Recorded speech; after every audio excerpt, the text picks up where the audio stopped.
তারকেশ্বর মহাবিদ্যালয়ের ব্যবস্থাপনায় বাংলা ভাষা ও সাহিত্যের আলোচনায় সবাইকে স্বাগত। আজকে আমরা দ্বাদশ শ্রেণীর ধ্বনিতত্ত্ব বিষয়ের তৃতীয় পর্বের ক্লাসে স্বনিম বা ফোনিম এবং উপধ্বনি বা অ্যালোফোন নিয়ে আলোচনা করব। বর্তমানের ধ্বনি বিজ্ঞানীরা যে কোনো ধ্বনি এই শব্দটি ব্যবহারের পরিবর্তে স্বনিম বা ফোনিম শব্দটি ব্যবহার করতে চান। তো আমরা ফোনিম শব্দটি আলোচনা করার পূর্বে স্যার আপনার কাছে প্রথম আজ জানতে চাইব যে ফোন এই বিষয়টি আসলে কি? হ্যাঁ, ধ্বনি বিজ্ঞানে ফোন কথা বলতে আমরা যে ফোন বুঝি সে ফোন নয়। ফোন কথার অর্থ হচ্ছে স্বন। কিরকম বিষয়টা একটা উদাহরণ দিয়ে বলি। যখন আমরা কোনো ধ্বনি উচ্চারণ করি, বারবার যখন উচ্চারণ করি, তখন আমরা যদি কম্পিউটারে কিংবা সাউন্ড স্পেকট্রোগ্রাফ যন্ত্রে যদি দেখি, তাহলে দেখব প্রত্যেকটা ধ্বনির উচ্চারণ একই রকম হয় না। একটা ধ্বনি বারবার ব্যবহার করলে কিংবা একটা ধ্বনিকে যদি বিভিন্ন জন উচ্চারণ করে, তাহলে দেখা যাবে ওই সাউন্ড স্পেকট্রোগ্রাফ কিংবা কম্পিউটারে ধ্বনি তরঙ্গ যদি আমরা দেখি, তাহলে দেখব আমরা সেই ধ্বনির উচ্চারণ কিন্তু আলাদা আলাদা। ধ্বনির উচ্চারণের কিন্তু বৈচিত্র্য এসে যাচ্ছে। একই ধ্বনি ব্যক্তিভেদে এই যে বিভিন্ন সময়ে ভিন্ন ভিন্ন যে উচ্চারণ বৈচিত্র্য, বা একই ব্যক্তি যখন একটা ধ্বনি বারবার উচ্চারণ করছে, সেই একই ধ্বনির যে উচ্চারণ বৈচিত্র্য, সেই একই ধ্বনির উচ্চারণ বৈচিত্র্যকে বলা হয়ে থাকে ফোন বা স্বন। আমরা একটা উদাহরণ দিয়ে বিষয়টা দেখালে তাহলে বিষয়টি আমাদের কাছে পরিষ্কার হবে। আমরা দেখব, আমি তিনটে উদাহরণ এখানে নিয়েছি। লালুর লাল আলুর ব্যবসায় লাল বাতি জ্বলল, চলো চপলার চকিত চমকে, এবং কেতকী কেশরে কেশপাশ কর সুরভি। এই তিনটে বাক্যে আমরা যদি লক্ষ্য করি, তাহলে দেখব এই যে ল ধ্বনি কিংবা দ্বিতীয় বাক্যে চ ধ্বনি এবং ল ধ্বনি, তৃতীয় বাক্যে ক ধ্বনি এবং স ধ্বনি, এই ধ্বনিগুলো বারবার উচ্চারণ যদি করা হয়, তাহলে দেখা যাবে যে একই রকম ভাবে এই ধ্বনিগুলো উচ্চারণ হচ্ছে না। প্রতিবারই এই একই ধ্বনির উচ্চারণ বদলে যাচ্ছে, এই একই ধ্বনির উচ্চারণ বৈচিত্র্য তৈরি হচ্ছে। একই ধ্বনির এই যে উচ্চারণ বৈচিত্র্য, এটাই হচ্ছে স্বন। আমরা যদি কম্পিউটারে দেখি, তাহলে দেখব কম্পিউটারে আমরা এই ধ্বনিগুলো যদি ল ল ল ল ল কিংবা এই যে এখানে ল আছে বা ক আছে, স আছে, চ আছে, এগুলো যদি উচ্চারণ করি, তাহলে দেখবো একই রকম কম্পিউটারের গ্রাফ কিন্তু একই রকম আসছে না। এরকম ধ্বনির তরঙ্গ, একই ধ্বনি কিন্তু এরকম ভিন্ন ভিন্ন ভিন্ন ভিন্ন তরঙ্গ তৈরি হচ্ছে, অর্থাৎ একই ধ্বনির বৈচিত্র্য তৈরি হচ্ছে। কিংবা সাউন্ড স্পেকট্রোগ্রাফ যন্ত্রে যদি দেখি, তাহলে এইরকম কিছুটা এইরকম ধরনের ছবি আসবে। একই রকম একই ধ্বনির বারবার উচ্চারণ করলে একই রকম ছবি কিন্তু আসবে না। ধ্বনির এরকম বিচিত্র বা বৈচিত্র্যময় উচ্চারণ আসবে। একই ধ্বনির এই যে উচ্চারণ বৈচিত্র্য বা একই ধ্বনির এই যে ভিন্ন ভিন্ন রকম উচ্চারণ, এটাকে বলা হচ্ছে স্বন বা ফোন। স্যার, এবার আমরা আপনার কাছ থেকে জেনে নেব যে এই যে ফোন, এই ফোন শব্দটির উৎপত্তি কিভাবে হয়েছে, বা এর উৎপত্তি সম্পর্কে আপনি যদি আমাদের কিছু জানান। হ্যাঁ, দেখুন, ফোন শব্দটির উৎপত্তি আসলে ফোনিম শব্দটির উৎপত্তি বলবো আপনাকে। ফোনিম শব্দটির বাংলা প্রতিশব্দ হচ্ছে স্বনিম, আর এই ফোনিম শব্দটি এসেছে গ্রিক শব্দ ফোনেমা থেকে, যার অর্থ এ সাউন্ড অর ভয়েস। কিন্তু এই শব্দটি অর্থাৎ ফোনিম শব্দটি প্রতিশব্দগত অর্থে ব্যবহৃত হয় না, এটি ধ্বনি বিজ্ঞানীরা ধ্বনি তত্ত্বের দিক থেকে শব্দটিকে গ্রহণ করে থাকেন। এই শব্দটি প্রথম যিনি ব্যবহার করেছিলেন তিনি হচ্ছেন একজন ব্রিটিশ বিজ্ঞানী, তার নাম হেনরি সুইট। কিন্তু এই শব্দটি, এই ফোনিম শব্দটি যিনি আবিষ্কার করেছিলেন তিনি কিন্তু প্রথম ব্যবহারকারী নন। এই শব্দটি প্রথম আবিষ্কার করেছিলেন তিনি একজন ফরাসি ভাষাবিদ, তার নাম হচ্ছে লুই আভে। ফোনিম শব্দটি এভাবে ব্যবহার হতে থাকে, ব্যবহার হতে হতে একটা সময় ফার্দিনান্দ দা শ্বশুর ভাষাবিজ্ঞানী, এই ফার্দিনান্দ দা শ্বশুরের হাতে ফোনিম শব্দটি একটা যথার্থ মর্যাদা লাভ করে, বা বলতে পারি আমরা যথার্থ ব্যবহারিক মর্যাদা পেয়ে যায় ফার্দিনান্দ দা শ্বশুরের হাতে। এবার আপনার কাছে জানতে চাইবো যে ফোনিম বিষয়টি আসলে কি। আমি প্রথমেই বলছিলাম গ্রিক শব্দ ফোনেমা থেকে ফোনিম শব্দটি, ইংরেজি ফোনিম শব্দটি এসেছে, যার বাংলা প্রতিশব্দ হচ্ছে স্বনিম। এই ফোনিম কি আমরা এই বলতে পারি, ফোনিমের কতগুলো প্রতিশব্দ আছে, সেই প্রতিশব্দের একটা হচ্ছে স্বনিম।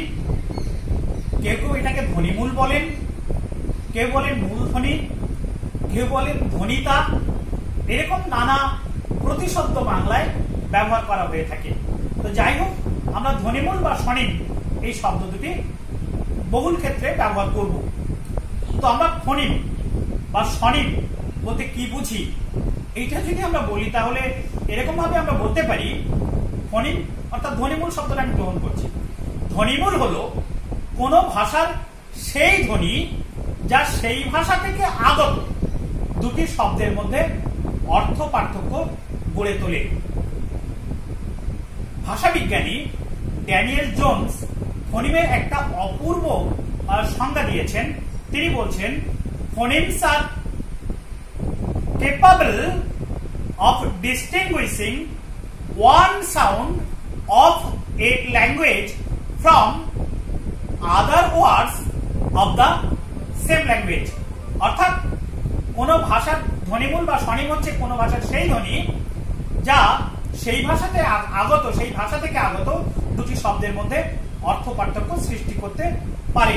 আমরা যদি আরেকটু সংক্ষেপে ছোট করে যদি বলি তাহলে আমরা এরকম বলতে পারি যে একাধিক প্রায় সমোচ্চারিত শব্দের মধ্যে অর্থের পার্থক্য সৃষ্টিকারী ক্ষুদ্রতম ধ্বনিগত যে একক, সেই একক হচ্ছে স্বনিম। অর্থাৎ প্রায় সমোচ্চারিত, কোন ভাষার প্রায় সমোচ্চারিত দুটি শব্দের মধ্যে অর্থ পার্থক্য সৃষ্টি করে যে ধ্বনি, তাকে বলা হয়ে থাকে ধ্বনিমূল বা স্বনিম বা ফোনিম। যদি উদাহরণ দিয়ে স্যার ব্যাপারটিকে পরিষ্কার করে, হ্যাঁ, একটা উদাহরণ খুব ভালো। আচ্ছা, আমি একটা উদাহরণ দিয়ে বলার চেষ্টা করি। আমরা যদি একটা উদাহরণ নিই তাহলে এরকম ভাবে আমরা নিতে পারি, আমি বাংলা ভাষা থেকে বাংলা ভাষায় বহুল ব্যবহৃত দুটো শব্দজোড় নিয়েছি, সমার্থক শব্দজোড়, তালা, থালা আর কম, দম। এই দুটি শব্দের মধ্যে যদি আমরা দেখি তালা, থালা, এটা প্রায় সমুচ্চারিত শব্দজোড়, বা এটাকে আমরা মিনিমাল পেয়ার বা ন্যূনতম শব্দজোড় বলতে পারি বাংলা ভাষার। এই ন্যূনতম শব্দজোড় যদি আমরা লক্ষ্য করি তাহলে দেখব যে এই দুটো শব্দজোড়ের তালা, এটাকে ভাঙলে ত, আ, ল, আ, এই ধ্বনিগুলো তালা শব্দটার মধ্যে রয়েছে। আর থালা শব্দটা ভাঙলে আমরা থ যোগ আ যোগ ল, আ, এই চারটে ধ্বনি আমরা পাবো থালা শব্দটির মধ্যে।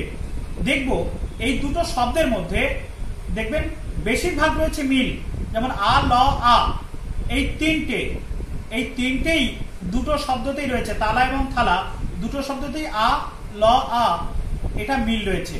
আর অমিল রয়েছে ত এবং থয়ে। দেখুন অমিলটা রয়েছে ত এবং থ, আর বাদ বাকি বেশিরভাগটা কিন্তু মিল। এক্ষেত্রে আমরা দেখলাম ত আর থ হচ্ছে আলাদা আলাদা ধ্বনি। এই দুটো ধ্বনির জন্য এই দুটো শব্দের মধ্যে, তালা আর থালা দুটো শব্দের মধ্যে অর্থ পার্থক্য সৃষ্টি হচ্ছে। তাই ত আর থ এই দুটো হচ্ছে বাংলা ভাষার দুটো আলাদা স্বনিম। এবার আমরা আরেকটা শব্দ নিয়েছি কম আর দম।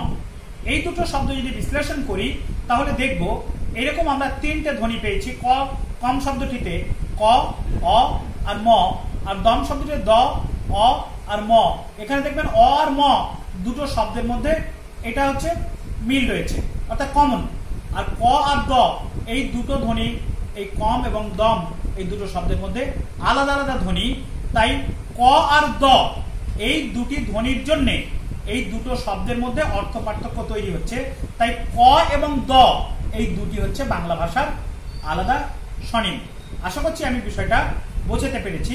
অর্থাৎ মানে প্রায় সমচ্চারিত শব্দ জোড়ের মধ্যে বা প্রায় সমচ্চারিত শব্দ জোড়ের যে ধ্বনির জন্য শব্দ জোড় দুটোর অর্থ আলাদা হয়ে যায়, শব্দ দুটোর অর্থ আলাদা হয়ে যায়, সেই অর্থ পার্থক্য সৃষ্টিকারী ধ্বনি দুটোকে বলা হয়ে থাকে স্বনিম। আমরা জানি যে কোনো প্রায় সমচ্চারিত দুটি শব্দ জোড় দিয়ে ফোনিম নির্ণয় করা যায় না। তো এই ক্ষেত্রে স্যার আপনার কাছে আমি জানতে চাইবো যে ফোনিম নির্ণয়ের কি আলাদা কোনো শর্ত আছে? হ্যাঁ, ফোনিম নির্ণয় করতে গেলে কিছু শর্ত ভাষা বিজ্ঞানীকে অবশ্যই মেনে চলতে হয়। যেমন প্রথমে ফোনিম নির্ণয় করতে গেলে বা স্বনিম নির্ণয় করতে গেলে বা স্বনিম হতে গেলে প্রায় সমচ্চারিত শব্দজোড় দরকার পড়ে।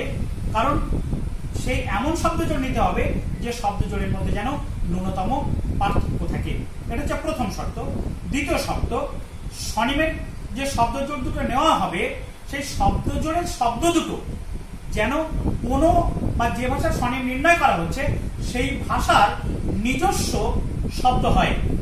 3 নম্বর, স্বনিমের যে শব্দ দুটি প্রায় সমচ্চারিত যে শব্দ দুটি সেই প্রায় সমচ্চারিত শব্দ দুটি প্রায় সমচ্চারিত কেবল হলে হবে না, তাদের মধ্যে উচ্চারণগত পার্থক্য থাকতে হবে। 4, এই যে প্রায় সমচ্চারিত শব্দ জোড় তাদের উচ্চারণগত পার্থক্য যেমন থাকবে ঠিক তেমনি তাদের অর্থগত পার্থক্য কিন্তু থাকতে হবে। এবং মনে রাখতে হবে, পরবর্তী আমরা আরেকটা শর্ত বলতে পারি যে ন্যূনতম যে শব্দ জোড় সেই ন্যূনতম শব্দ জোড়ের শব্দ দুটোর মধ্যে ধ্বনির ন্যূনতম পার্থক্য থাকতে হবে। অর্থাৎ একটি ধ্বনির দুটো শব্দের একটি করে ধ্বনির মধ্যে পার্থক্য থাকতে হবে। বেশি ধ্বনির পার্থক্য থাকলে কিন্তু শব্দজোড় হবে না। এবং ন্যূনতম শব্দজোড়টা তারপরে শর্ত হিসাবে আমরা বলতে পারি ন্যূনতম শব্দজোড়টা যে ভাষা থেকে নেওয়া হচ্ছে সেই ভাষায় বহুল ব্যবহৃত, অর্থাৎ সাধারণ মানুষের বহুল ব্যবহৃত যে ভাষা সেই ভাষা থেকে কিন্তু শব্দ দুটোকে নির্বাচন করতে হবে। এবং কোনো একটা ধ্বনিমূল যদি বা কোনো একটা ধ্বনি যদি ধ্বনিমূলের মর্যাদা পায় তাহলে সেটি কিন্তু সবসময় ধ্বনিমূল বা স্বনিম হতে বাধ্য। স্যার এবার আপনার কাছে জানতে চাইবো যে কোনো ভাষার স্বনিম নির্ণয় করতে গেলে যে ন্যূনতম শব্দজোড় নেওয়া হয় সেই ন্যূনতম শব্দজোড় কত রকমের হতে পারে? হ্যাঁ, ন্যূনতম শব্দজোড়ের আমরা নির্ণয় করতে গেলে বা কোনো ভাষার স্বনিম নির্ণয় করতে গেলে যে আমরা ন্যূনতম শব্দজোড় নিই সেই ন্যূনতম শব্দজোড়কে আমরা 3 ভাবে বিশ্লেষণ করতে পারি। অর্থাৎ ন্যূনতম শব্দজোড়ের এভাবে আমরা বিশ্লেষণ করতে পারি, শব্দের আদি অবস্থানে যদি ধ্বনির পার্থক্য ঘটে তাহলে সেক্ষেত্রে আমরা স্বনিম নির্ণয় করতে পারি। আবার শব্দজোড়ের মধ্যবর্তী অবস্থানে ধ্বনি, সেই ধ্বনির পার্থক্য অনুযায়ী আমরা ন্যূনতম শব্দজোড় নির্ণয় করতে পারি। আবার কোন শব্দজোড়ের একেবারে অন্ত অবস্থান শেষে ধ্বনিমূলের পার্থক্য দেখে আমরা শব্দজোড় নির্ণয় করতে পারি বা ধ্বনিমূল নির্ণয় করতে পারি। আমরা একটা উদাহরণ দিলে বিষয়টি মনে হয় স্পষ্ট হবে। একটা আমরা স্বনিম নির্ণয়ের ক্ষেত্রে শব্দজোড় বিশ্লেষণ করার জন্য আমরা এরকম ভাবে বলেছি যে কোন ভাষার স্বনিম নির্ণয় করতে গেলে ন্যূনতম শব্দজোড় 3 ভাবে বিশ্লেষণ করে নির্ণয় করা যায়। অর্থাৎ ন্যূনতম শব্দজোড়ের আদি, মধ্য ও অন্ত অবস্থানে শব্দগুলির যে ধ্বনির যে পার্থক্য, সেই পার্থক্য নির্দেশকারী ধ্বনি থাকতে পারে। যেমন আমরা দেখলাম যে শব্দের আদি অবস্থান, যেমন পাল আর ফাল, এই ন্যূনতম শব্দজোড়টা যদি নিই তাহলে দেখবো প আর ফ শব্দের আদি, এই শব্দজোড়ের আদিতে রয়েছে, অর্থাৎ শব্দের আদি অবস্থানে প আর ফ এই দুটো ধ্বনির জন্য এই শব্দ দুটির অর্থ পার্থক্য তৈরি হয়েছে। তাই স্বনিম নির্ণয় করতে গেলে আমরা দেখছি শব্দের প্রথমে ধ্বনিমূল থাকতে পারে। আবার শব্দের ন্যূনতম শব্দ জোড়ের মধ্য অবস্থানেও কিন্তু ধ্বনিমূল থাকতে পারে বা স্বনিম থাকতে পারে, এবং তার পার্থক্যের জন্য শব্দের পার্থক্য তৈরি হয়। যেমন জামা আর জানা এই দুটো শব্দ যদি বিশ্লেষণ করি তাহলে দেখব এই ম এবং ন শব্দ জোড়ের মাঝখানে রয়েছে, এবং এই দুটো ধ্বনির জন্য শব্দ দুটির অর্থ পার্থক্য তৈরি হচ্ছে। তাই ম আর ন হলো বাংলা ভাষার দুটো পৃথক স্বনিম। আবার যদি আমরা সুদ আর সুদ এই দুটো শব্দ দেখি তাহলে দেখব এই শব্দ দুটোর একেবারে শেষ ধ্বনি দুটোর মধ্যে পার্থক্য রয়েছে, এবং এই ধ্বনি দুটোর পার্থক্যের জন্য দ এবং ধ এই দুটো ধ্বনির পার্থক্যের জন্য এই সুদ এবং সুদ শব্দ দুটির অর্থ পার্থক্য সৃষ্টি হচ্ছে। তাই বাংলা ভাষায় দ এবং ধ হলো পৃথক দুটো স্বনিম। এইভাবে আমরা তিনভাবে শব্দজোড়কে আমরা তিনভাবে স্বনিম নির্ণয়ের ক্ষেত্রে শব্দজোড়কে তিনভাবে বিশ্লেষণ করে স্বনিম নির্ণয় করতে পারি, আদি অবস্থান অনুযায়ী, মধ্য অবস্থান অনুযায়ী এবং অন্ত অবস্থান অনুযায়ী। এভাবে আমরা ধ্বনিমূল নির্ণয় করতে পারি। স্যার, আপনার কাছ থেকে জানলাম ফোন এবং ফোনিম বিষয়। এরপরে একটু জেনে নেব যে অ্যালোফোন বিষয়টি আসলে কি, বা অ্যালোফোনের কি আলাদা কোনো পরিভাষা আছে? হ্যাঁ, ফোন আর অ্যালোফোন বা ফোনিম এবং অ্যালোফোনের মধ্যে একটু পার্থক্য রয়েছে। কিরকম? আমরা ফোনিম অ্যালোফোন শব্দটার প্রতিশব্দগুলো আগে বলে দিই। অ্যালোফোন শব্দের বাংলা প্রতিশব্দ হিসাবে ব্যবহার করা হয়ে থাকে বিস্বন, পূরক ধ্বনি, উপধ্বনি, এগুলো ব্যবহার করা হয়ে থাকে। বিস্বন ব্যবহার করা হয়, কখনো উপধ্বনি, কখনো পূরক ধ্বনি, কখনো সহগ ধ্বনি, এগুলো অ্যালোফোন শব্দের প্রতিশব্দ হিসাবে ব্যবহার করা হয়। তবে অ্যালোফোন এবং ফোনিম শব্দ দুটির মধ্যে পার্থক্য রয়েছে। কিরকম? ফোনিম কি করে? কোন ভাষার দুটো শব্দের মধ্যে অর্থ পার্থক্য সৃষ্টি করতে পারে, কিন্তু অ্যালোফোন দুটো ভাষার বা একটা ভাষার দুটো শব্দের মধ্যে অর্থ পার্থক্য সৃষ্টি করতে পারে না।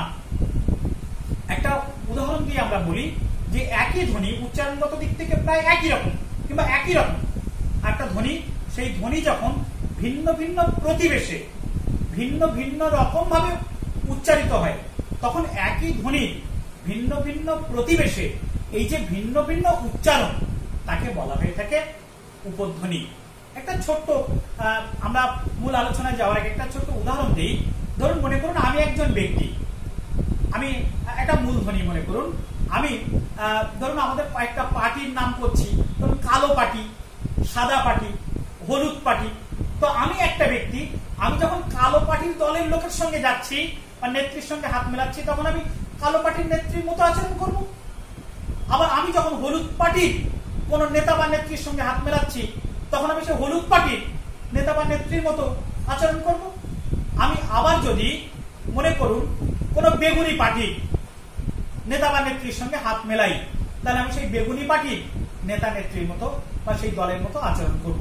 অর্থাৎ একই ব্যক্তির বিভিন্ন ব্যক্তির সংস্পর্শে তার দেখুন আচরণটা বদলে যাচ্ছে। ঠিক তেমনি একই ধ্বনি উচ্চারণের দিক থেকে একই রকম, ভিন্ন ভিন্ন প্রতিবেশে, মানে কার আগে সে উচ্চারিত হচ্ছে, সেই প্রতিবেশ অনুযায়ী একই ধ্বনির যে ভিন্ন ভিন্ন উচ্চারণ, সেই উচ্চারণ বৈচিত্র্যকে, একই ধ্বনির উচ্চারণ বৈচিত্র্যকে বলা হয়ে থাকে অ্যালোফোন বা উপধ্বনি বা পূরক ধ্বনি বা সহধ্বনি।